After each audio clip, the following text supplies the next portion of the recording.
അസ്സലാമു അലൈക്കും വറഹ്മത്തുള്ളാഹി വബറകാതുഹു. നിക്കാഹിന്റെ ഈജാബ് അറബിയിലും മലയാളത്തിലും ഒരുമിച്ച് പറഞ്ഞാൽ എന്താണ് ഇവിടെ ഉണ്ടാകുന്ന ചില മസ്അലപരമായ വിഷയങ്ങൾ നമുക്കിന്ന് ചർച്ച ചെയ്യാനുണ്ട്.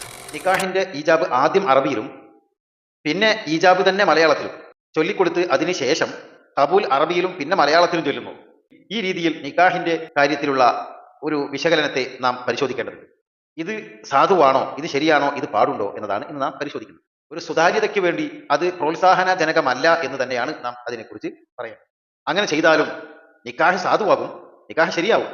പക്ഷെ മലയാളത്തിലുള്ള ഈജാബ് കൊണ്ടും അറബിയിലുള്ള കബൂൽ കൊണ്ടുമാണ് ശരിയാവുന്നത്. കാരണം മലയാളത്തിലെ ഈജാബും അറബിയിലെ കബൂലുമാണ് ചേർന്ന് വന്നിരിക്കുന്നത്. അതുകൊണ്ടാണ് ഈ രണ്ടെണ്ണം കൊണ്ടാണ് നിക്കാഹിന്റെ സാധുത. നേരെ മറിച്ച് ഈ മലയാളത്തിലുള്ള ഈജാബിന്റെ മുമ്പ് അവൻ അറബിയിലുള്ള ഈജാബ് പറഞ്ഞിട്ടുണ്ട്, ആ അതിനെയും പരിഗണിക്കില്ല.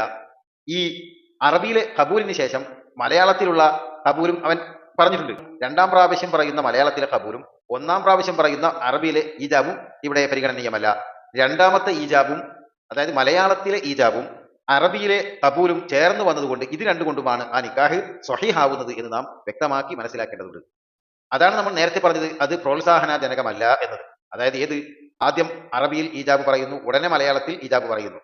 ആദ്യം അറബിയിൽ കബൂൽ പറയുന്നു, പിന്നെ ഉടനെ മലയാളത്തിൽ കബൂൽ പറയുന്നു. ഇങ്ങനെ വരുമ്പോഴാണ് ഈ വിഷയം എന്ന് നാം പ്രത്യേകം മനസ്സിലാക്കുക. ഇവിടെ നാം സാധാരണ ചെയ്തു വരാറുള്ളത് പോലെ ആദ്യം അറബിയിൽ ഈജാബ് പറയുന്നു, പിന്നെ അറബിയിൽ കബൂൽ പറയുന്നു, പിന്നെ മലയാളത്തിൽ ഈജാബ് പറയുന്നു, പിന്നെ മലയാളത്തിൽ കബൂൽ പറയുന്നു. ഇങ്ങനെയാണ് സാധാരണ നാം ചൊല്ലി കേൾക്കാറുള്ളത്, ചൊല്ലി വരാറുള്ളത്. അങ്ങനെയാണ് വേണ്ടത്. അങ്ങനെയാവുമ്പോൾ ഈ കൂട്ടിക്കിഴിക്കലുകൾക്ക് ആവശ്യം വരില്ല എന്നുള്ളത് നാം പ്രത്യേകം മനസ്സിലാക്കുക. അള്ളാഹു നമുക്ക് നാഫിയ ഇൽമു തരട്ടെ. അസ്സലാമു അലൈക്കും വറഹ്മത്തുള്ളാഹി വബറകാതുഹു.